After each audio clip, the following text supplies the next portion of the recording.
Hi Year 3, welcome to your design technology lesson. This half term we're going to be looking at where our food comes from. So to start our new topic, we're going to learn a little bit about climate zones and how they affect where and when different food can grow all around the world.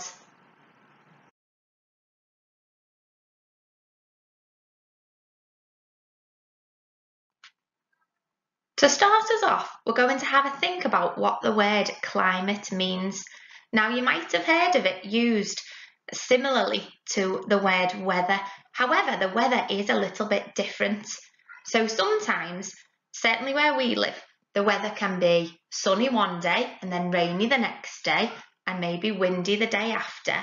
But the climate is the average weather over a certain time. So we could say that our climate means that in the summer, the weather is usually warmer, and in the winter, the weather is usually colder. So, and we're certainly feeling that now, aren't we? It's certainly very cold.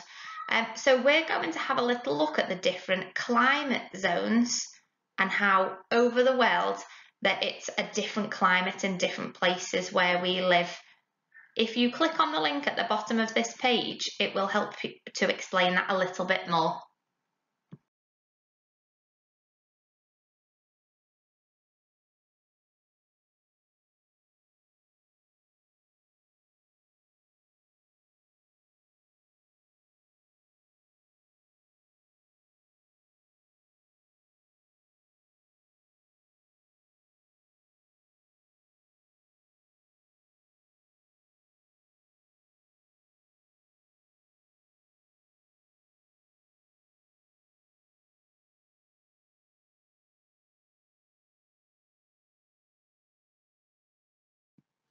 The blue parts of your map show where there are polar climates on our planet, and those places have really long and very, very cold winters, so there might be a lot of snow there.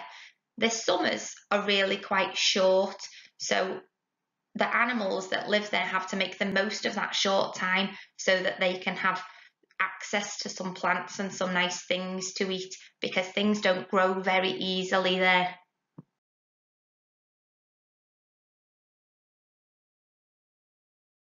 The green parts of our map show a temperate climate. Now, we live in a temperate climate area, so we should know a little bit more about that. What it can mean is that sometimes the weather is unpredictable.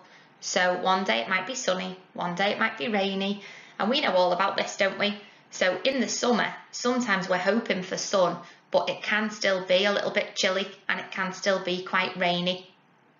Now, if you live in a temperate area, you have 4 different seasons: summer, autumn, winter and spring, and that's because our weather changes all year round.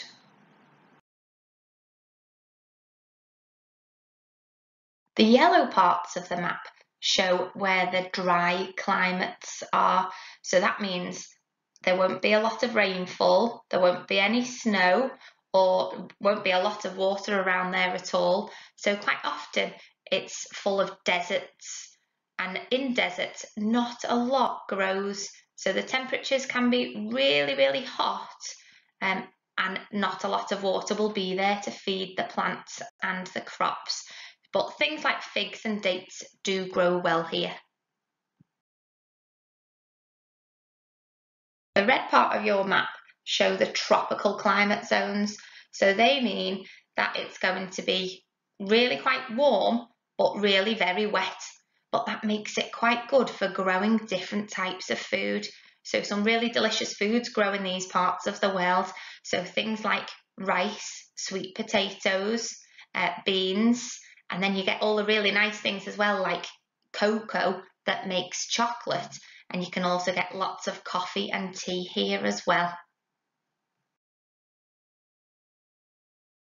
The orange part of our map shows a Mediterranean climate, and here they have usually really warm, hot summers, and even in the winter it's still a little bit warmer than it would be in our country. So that's quite often why we would visit the countries in the Mediterranean for our holidays, because we'd like to be in the nice warm climate that they have. So here they grow things like grapes or nuts and olives.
Your task is to find out where some of the fruit and the vegetables that you have in your home has come from. So sometimes it will be on a label on the fruit or vegetables, but at other times you mightn't be able to find it as easily, especially if it's one that your parents have packed themselves from the supermarket.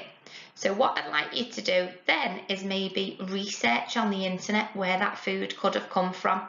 Now there might be a few options, so if I researched where do cauliflowers come from, there might be a couple of countries, but you can just choose one of those countries and write it down in the box.